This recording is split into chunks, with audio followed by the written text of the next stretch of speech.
nga xam ne aaya bu njëkk wàcc di iqara jàngal mënoon naa wax ne jaamul yàlla te mais balaa ngay jaamu nag foog nga xam indi nañ la suuf si indi la garab yi indi la ressources yëpp indi la géej indi la pétrole indi la fer indi la aluminium balaa ngay jaamu yàlla nag nga xam yooyu yëpp benn bu nekk sababam nga xam foo koy teg waaw nga mën ci dox wallahi asalaamaaleykum nga xam ne loolu yëpp day mujj di jur maanaam muxsin maanaam day mujj di jur rafetal di muxsin yi nag ngir ngeen rafetal waaw xam ne masha Allah ci analyse boobu scientifique di l'action Cheikh Ahmadou Bamba nga xam ne nit képp koo xamante ni nit la instanul kaamil nga xam ne te ni yaa ngi gis di am nafara di am setantal war nga xam ci ban rôle la doon doxee ci l'islam ak ci actualité ak ci économiste nga xam ne vraiment ci mooy tubaab boobu xam ne bind na ci moom te bind boobu mu bind ne communauté mouridisme ñoo yor économique Sénégal ci jamono boobu nga xam ne am na lu mu gis ci ñoom nga xam ne jaaxal na ko ba mu tax mu jël bindam pipilim bind waaw vraiment ñu ngi lay sant di leen ndokkeel ci ndax sa xam-xam sell na lool yal na ko yàlla yokk la fatxu ci barke Yonent bi alayhi salaatu wasalaam waaw xam ne li Seex Ahmadu Bamba di wax ne luy Seex Ahmadu Bamba radiyallahu taala anhu di wax ne malakani al qur'aanu rabiyal mu'in yàlla moom loo na ma alquran ndax jëmmu alquran ngi dox nga xam ne ruuxu alquran la ko yàlla dénk sirru bi sirrul masunullah xam ne ñëw nag ci pédagogie bu simple liggéey ak jaamu yàlla ndax jaamu yàlla kese du dem waaye liggéey tamit kese du dem fa nga boole ñaari yëpp al ibadatu wal xidma comme ni mu ko waxee islam authentique et dans tout ça globalité ilmu nafi wa amalu salih al adabul mardi xam-xam buy jëriñ xam-xam boo xamante ni day jur économique ak jëf wa amalu salih ak jëf ju baax nga xamante ni ñëpp a ciy dajal lil muxsinin ñëpp képp da nga koy jëf ngir rafetal ci ñëpp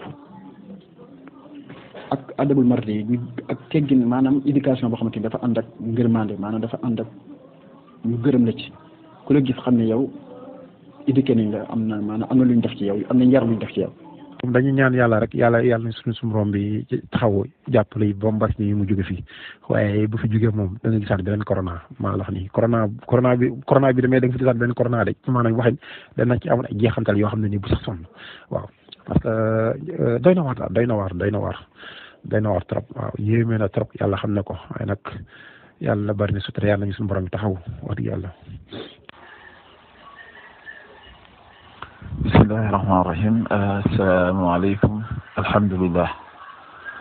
Maître John dañuy def di la ñaanal rek parce que adduna bokk na ci li koy doxal mooy vision bu àndee xel mu sell suñu borom moo xam lu nëbb ak lu feeñ tax na ñun gëm-gëm bi ñu am mooy dafa am yoo xamante ni boo ko dee xalaat ci sam réew di ko xalaat ci sa doomi réew te mu ànd ak sellal damay am gëm-gëm bu toll ni échec du ci am parce que intention yi moom suñu boroom rek a ko xam parce que dafa wéet te nit ñi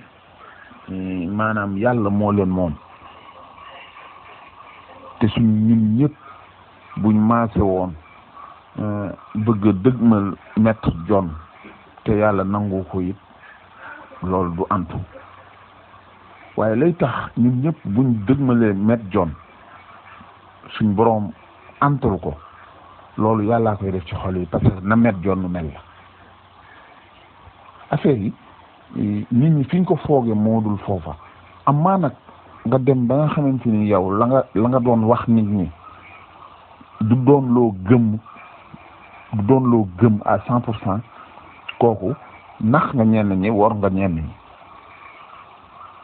mais li ngay def bu fekkee ne dafa sell te wir ci yow nga xam ni suñ borom rek nga ciy seet, damay gëm-gëm ni dara mënu la tee am ndam. mooy waxi ci ñab laa jural ne ci dëgg wéet sa ak nga ñàkk saa wéet moom nga warale yamale te xam ni lam lay jural a gën. noonu la ko ci ñab laa waxee. kon dafa am yenn programme mu liggéey yoo xamante ni boo ko waxee am ñu la dégg rek donte lim bu ndaw la rek maanaam dox leen tëway te xam ni dafay mel ni da ngaa jëm ci dëkk te dëkk ba nga jëm dara mënu la faa tere yegg. dara mooy lu baax boo ci xasee ne dara mënu laa tee yegg ci dëkk ba. kon dox da dem rek di ñaan suñ borom gën a wéral xel mi roof la kàttan ak yéene ju sell. loolu moom bu amee ci ndaw rek damay yaakaar ni fuñ jëm mën na faa yegg. ñu ngi lay sant bu baax nag di la gërëm ci tontu laaj yi ni muy ñëwee di am mbégte bu baax a baax daal di la wax asalaamaaleykum wa rahmatullah. xam naa ñun booboo doon suñu dernière question rek ci loolu. asalaamaaleykum sëñ Abdallah. waaw li nga wax ci modèle bi ndax yaakaar nañ mu jàll maanaam laaj boobu moom pour pertinente la du yomb maanaam lépp lu xaw a révolutionnaire ci idée lépp du yomb parce que ñaari yëf dafa am xam-xam bi idéologie du cee dugg ba tax na nit ci dañuy défendre lu bokkul ak dëgg-dëgg aspect scientifique bi beneen bi it mooy intérêt dafa bëri ci lu mu lal parfois di nga gis benn affaire mën na pertinent mais gars yi parfois tuñ ci amul intérêt duñ ko jàllale. waaye sama père yi ku demee ne Xaadim Bamba Diagne maa ngi lëkkaloog moom ak docteur Cheikh Gueye pour ñu liggéey ci loolu jëmale ko ci kanam maanaam man li ma jàpp mooy muridiyee ci boppam ñoom ñoo ko war a def seen mbir ndax comme Sëñ Tuubaa daf ñoo indil njëriñ waruñu nangu njëriñ loolu ñu bàyyi ko parce que du ci wàllu maanaam ponk yi ñu bàyyil ci diine rek mais daf ñoo indil lépp modèle économique et tout modèle bi nag comme moo dëppoog lépp lu lislaam nangu maanaam koom-koom gu dëppoog charia gu dëppoog sunna goo xam ne du lalu ci ay caaxaan loolu jàpp naa ne kon fi ñu war a njëkk a commencé mooy ni ñu liggéeyal Sëñ Tuubaa ci tool boobu kon man jàpp naa ne rapport de force xam nga màggalu Tuubaa rapport de force moo tax ñu reconnaître ko waaye bu fekkoon dafa toog ñu ne yaakaaruñ tubaab bi di ko kii kon du ma fa am kon c'est exactement la même chose ak modèle économique bi day nekk loo xam ne dañ koy prôné di ko doxal ba ñu xam ne tey lii ala ku leexaal ci fii lañ war a ñëw man jàpp naa ne loolu mooy mbir mi parce que même ñooñu bu ñu ànd ak man it te ay état bëgguñu lu mel noonu amit ba tey xeex bi day continuer dem kon liy wax ji daal mooy na ci ñëpp jàpp ñu fexe taxawal modèle économique boobu moo tax ma taxawal ab kuréel Afrimaction di ci invité ñëpp nag ñëpp laa ciy invité ñu ñëw jàpp ci suñ ci jàppee ñu wane ne mën nañ créer ay entreprise ci modèle approche coopérative ci modèle non monétaire bu boobaa dinañ xam ne kon ndikate yoon bi mu ngi nii ñu jaar foofu changer réew mi ci sunu wàll nga xam duñ soxla tax ñu dem ci taxaw ci sphère politique waaye dinañ gis ne ndikate gars yi am nañu way gu tey ni bëgg nañoo doxal seen réew te duñ ko jaarale ci kenn ñoom ñoo koy defal seen bopp kon loolu moo amoon ci laaj boobu. salaamaaleykum waa jëriñ wax dëgg yàlla moom ñu ngi rafetlu kàddu yëpp wax dëgg yàlla di rafetlu xam-xam bi macha allah kàddu yi tegu na ci xam-xam man daal contribution bi ma ci indi rek mooy man daal gëm naa ne Sénégal moom la koy développé ma nga fa waaye faaw ñu changer système bi waaw faaw ñu changer système bi gën a laxasuwaat gën a liggéey gën a gëm suñu bopp gën a jàppalante ku nekk am yéene ngir defar. waaw ñu gën a defaraat toogaay yi surtout gën a tënkuwaat suñu diine parce que lépp réew mu nekk moom la lay tax mu développé moo nga ci biir réew ma xanaa ñu xam ko wala ñu bañ koo xam wala ñu bañ koo jëfe parce que réew yi nga tudd yëpp gis nga joxe nga exemple yi diggante bu ndaw lañ développé ko mais dañoo gëm seen bopp rek dañoo gëm seen bopp ba ñoom jigaane ñu dara waaw au contraire ñoom dañuy defar di jaay ñeneen ñi mais pourquoi pas ñun mënuñoo gëm seen bopp parce que ñun am nañ loolu mais il faut que ñu changer système bi gën a gëm suñu bopp gën a def ay sacrifice parce que réew yu bëree fan dem ba àgg fa tey jii ñàkk combat ba ñàkk a commencé woon du ñoom dañoo ñëw dem bàyyi ko fi ba seen i setaat waxuma la seen i doom ba seen i setaat ñoo ñëw continuer ko ba am ci résultat waaw te dañ xubbul watan minal iman te sa réew moom bu la jarul dara moom yaakaar naa moom loolu moom beneen affaire la te tamit il faut que ñu bàyyi caaxaan yi nangoo liggéey te xam ne c'est le travail qui paye te sa waxtaan bi yëpp da nga koo tënk ci yéen muy liggéey jaamu yàlla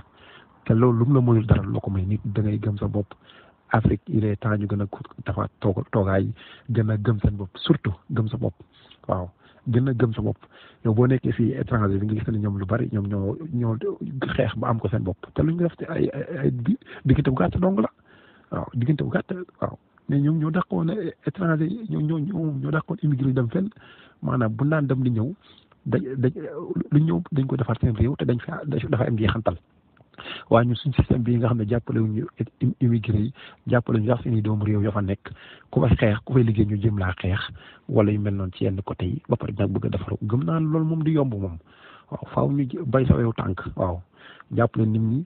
ci côté yëpp surtout waaw jàppale seen doomu réew ba avant kenn di am waaye projet yu baax yëpp daanaka étranger lañ ko jox ba pare bëgg ñuy soqali ko loolu sëñ bi di xaw yéeme te ñoo xam ne luñ tax ñu du fanaan Sénégal waaw te Sénégal moom lu am miñ ko indiwaat ci réewam te daanaka comme ni ma la wax rek moom daal day na waar moom daal système bi moom gëm naa ne moom tant que changé ñu ko moom du dem te xam naa comme nii mu la gisee moom xam naa bu amoon ñeneen ñu mel na yow tamit yéen ngeen bokk tamit def seen benn kuréel di am association yoo xam ne yéen a ngi koy defar yéen a ngi ci di am ay projet yoo xam ne nii pour seen réew la loolu rek daanaka dana bokk ci li nga xam ne nii xëy na dana indi ab soppeeku parce que daan na al kufru millatun waahidun waaw parce que tamit loolu jaamu yàlla dong la parce que xubbul watani moom min al iman wax dëgg yàlla moom daal loolu laa ci amoon jàngat bu ma ci doon wax dëgg yàlla moo doon sama contribution wax dëgg yàlla di jéggul nag waaw macha allah am na solo lool. ak ça macha allah docteur macha allah leer na parce que laaj boobu boo gisee mu indi ko souvent bu africain damay wax rek de façon générale bu africain génnee benn modèle un modèle qui est révolutionnaire boo xam ne nii souvent parce que modèle bi ni ma ko jàngatee ça va aux antipodes des modèles existants jusque là dafa indi beneen approche bu bees te souvent li ñuy wax en épistémologie dañ koy wax les instances de validation scientifique Cheikh Anta Diop daf koo kaas ba bi muy faatu pratiquement les instances de validation scientifique nekkuñu Afrique mais c'est en Europe moo tax bëggoon xam modèle boobu aussi ban imprégnation la am en dehors du Sénégal déjà alhamdulilah ba mu amee des chercheurs sénégalais africains yoo xam ne ñu ngi inscrire wu dans cette dynamique là si modèle boobu gis nañu seen bopp te man dama gis ne modèle bii mooy modèle bi nga xam ne moom la ñu waroon na ñun adopté dafa waroon am une appropriation collective de ce modèle là parce que c'est ça le modèle véritablement qui nous décrit ñun mooy décrit suñu réalité ak suñu économie ni muy doxee mais souvent du yomb parce que dafa am ay modèles yoo xam ne ñoo fi am modèles yooyu am ñu ko porté ñu am doole ñu mel ne ay banque mondiale ay FMI donc benn modèle bu bëggee émerger au Sénégal en Afrique bëgg ñëw bousculer cette hiérarchie boobu nga xam ne moo déjà existé moo am xam naa du doon liggéey bu yomb donc ñu ngi la ci ñaanal rek suñu borom mu kattanal la te comme ni nga ko waxee nag dafa war a nekk loo xam ne appropriation bi collective lay doon ñëpp war nañ ko dem ñu saytu ko gëstuwaat ko xool ko bu baax a baax xool nan la ñuy def ba appropriation bi am bu ko defee amaana parce que man dama gëm dafa bokk ci li ma gëm fondamentalement dama gëm ni Afrique suñuy gëstukat ak suñuy chercheur xam nga yaa ngi ko doon wax sa tàmbali wax nga ne la science elle est universelle kenn moomul science donc dañu war a mën a partir ñun sur la base de nos hypothèses de nos propres hypothèses pour aboutir à un modèle pour aboutir à une approche mais malheureusement képp ku ko jéem nag dinañ la faagaagal lu ne da nga ko gis mais nag comme li nga wax rek gëm la ak bañ a yàkkamti aussi mais fa ngay teg sa tànk it jéego boo jéggi da nga xam fa ngay teg sa tànk yaakaar naa loolu buñ ko defee mën na am parce que Cheikh Anta da nga daan wax la vérité sonne blanche vous êtes persuadé que pour qu'une vérité soit valable et objective il faut qu'elle sonne blanche ça c'est un repli de notre âme qui doit disparaître et je pense que esprit boobu Cheikh Anta doon wax depuis les années 70 jusqu'à présent dafay continuer d'exister gars yi mën nañ gis ne c'est un Africain qui a théorisé ça mais tant que instance de validation scientifique nga xam ne c'est en dehors de l'Afrique ñoom validé wuñ ko wala amul une appropriation à ce niveau là souvent modèle boobu mën na bañ a jàll comme niñ koy waxee c'est par rapport à nos gouvernants parce que bu ñu amoon un gouvernant bu mel ne peut-être Thomas Isidore Noël Sankara nga xam ne dafa parti doon sur un modèle de développement endogène comme nii nga ko théorisé moom loolu la doon def mais gis nga gars yi fañ mujjee ak moom donc nekkul daan yoon boo xam ne dina yomb ñu ngi la ciy ñaanal na suñu borom mu defal la ci ndam suñu borom sàmm la aar la ak ñëpp ñu ngi ko bokkal waaw incha allah xam naa man dinaa ci gën a gëstuwaat dugg naa site bi xool Afrimap action beeg l'affirmation africaine beeg yooyu yëpp incha allah vraiment docteur merci ñi ngi tuub nag di jégalu ci guddee gi tey nañ la fi lool ñi ngi tuubaat bu baax a baax di jégalu macha allah jërëjëf suñu xol sedd na baax a baax a baax. asalaamaaleykum sang bi dafa mel ni Ahmed Saxeer laa gis ci tur bi waaw sa laaj bi am na solo maa ngi la ciy ziar bu baax xam naa dama préféré tonton ni pour ñenn ñi nga xam ne peut-être mën na leen intéressé ñu mën ko jot léegi sa question bi am na solo lool lool lool modèle mouride bu ñu demoon tey ba di ko taxawal ndax day sukkandiku ci finance islamique wala day sukkandiku ci finance conventionnelle bi ak it modèle de fiscalité bi waaw yooyu ay laaj yu am solo la benn modèle mouride faaw mu sukkandiku ci principe islam xam nga tëb rek ne dafay sukkandiku ci finance islamique mën na indi ji xijaaxa parce que finance islamique boobu su fekkee ne par exemple gis nga le cas de l'Arabie saoudite su fekkee ne dëgg-dëgg principe bi aussi dafa may idéologie ko lal mën na am lu ci rax loo xam ne bokkul ak loolu moo tax may préféré wax les principes de l'islam donc foofu lay sukkandiku d'abord nga xam ne tey dàq na lépp luy riba ak yu demee noonu benn ñaareel bi moo di ne modèle mouride boobu tey buñ ko bëggee appliquer ci politique publique da ngay jëlaat lan mooy politique publique en fait politique publique boo ko dee xool du li muy viser les pouvoirs publics c'est pas en fait la rentabilité maanaam du am ak koom wala profit la ñuy wut mais li ñuy wut mooy équilibre bien-être askan wi donc ci angle boobu modèle mouride day mën a dëppoo ak li nga xam ne mooy politique publique benn parce que ci réalisation yi ci bien public yi ci service d'intérêt général ci service public bi foofu dafay nekk loo xam ne tey kenn du ko sañ a bañ ndax lu amal ñëpp njëriñ la benn ñaareel ba moo di ne boo jëlee ci wàllu kii bi ci wàllu finance comment dirais-je conventionnel bi mënoo ñëw bëgg a sukkandiku ci pas-pas bi nga xam ne tey mooy pas-pasu justice ak équilibre nga bëgg a ko def ci loo xam ne justice lalu ko équilibre lalu ko maanaam li ko lal mooy spéculation kon xam nga day waroo maanaam wax ji ak jëf ci day daal di waroo kon bu ko defee loolu du mën a nekk loolu léegi nag tey système bi nga xam ne tey moom mooy fiscalité bi xam nga fiscalité da ngay xool essence bi lan la mooy am ay ressources pour mën a delloo ressources yooyu ci askan wi intérêt public intérêt général boobu ma lay wax xam nga léegi foofu tey lépp loo xam ne tey dañoo jàppale maanaam da approche intégrative bi may wax ci économie pour mu nekk lu immédiat approche intégrative boobu day dal di tax nag gis nga kuréel yooyu ñu formaliser leen impôt yi ciy génne day nekk impôt bu ëpp foofu la ñuy am tey ci assiette fiscale bi su ko defee loolu dal di mën a dimbale nag koom-koom bi ci en tant que tel mën a dimbale askan wi pour ñu améliorer suñuy politique donc la ñu soxla woon ci ay ressources di ko leb di ko wuti bitim réew day dal di jàppandi parce que